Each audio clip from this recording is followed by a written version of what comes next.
everybody in the OGM world. It's Tina Olivero, your publisher of Our Great Minds magazine. And today we have Metsi Prince coming to speak with us about emissions reduction and the programs that we have available. She's the Emissions Reduction Program Manager for the Petroleum Research Newfoundland and Labrador organization that runs out of Newfoundland and Labrador. Welcome, Metsi. Tina, it's really a pleasure to be here and to take part in this interview. We're really interested to find out what the objectives were with the research project and the funding initiative that was recently administered by PRNL. And with you being the project lead, we're interested in learning about it, how it sort of evolved, and the dissemination of the funds, where they went and how things are going. Can you enlighten us on that? Sure.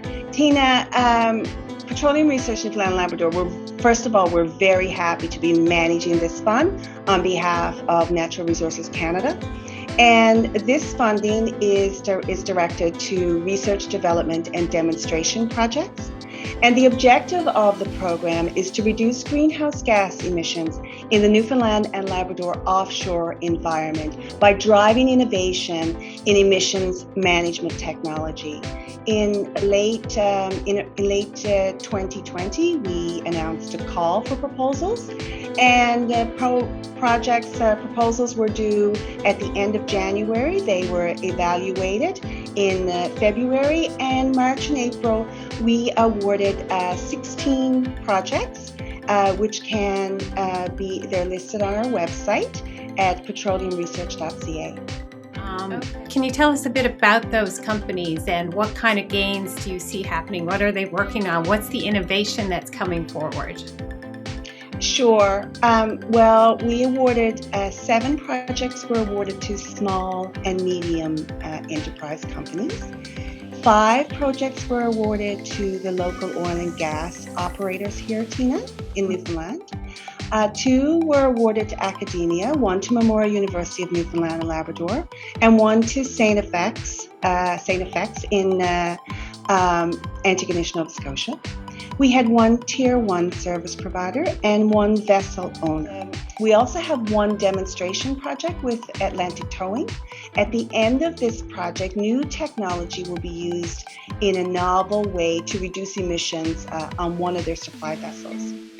The remaining projects are closing knowledge gaps to help determine whether pathways to a net zero environment is possible in our offshore industry.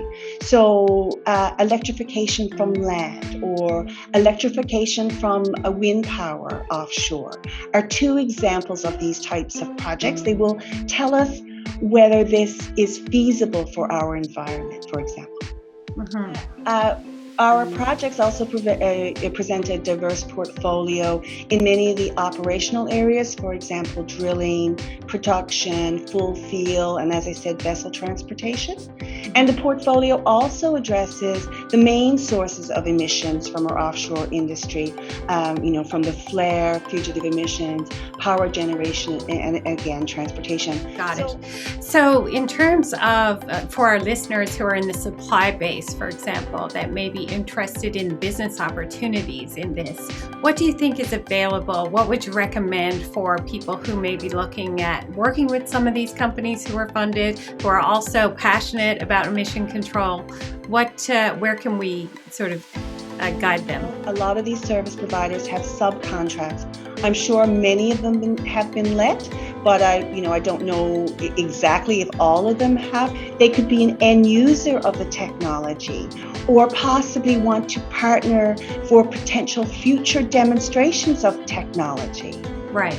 Yeah. Right? There's, as I said, there's only 1 demonstration project now, but 65% of the other projects are moving technology along. So hopefully those projects will be continued. Okay, well, good for you. Thank you so much for all the effort that you're putting into emissions reduction on behalf of our planet and our sustainable development. It is very encouraging to see the government getting behind these initiatives, funding these initiatives, and really having the companies put practical applications into play for emissions reduction. Thank you so much.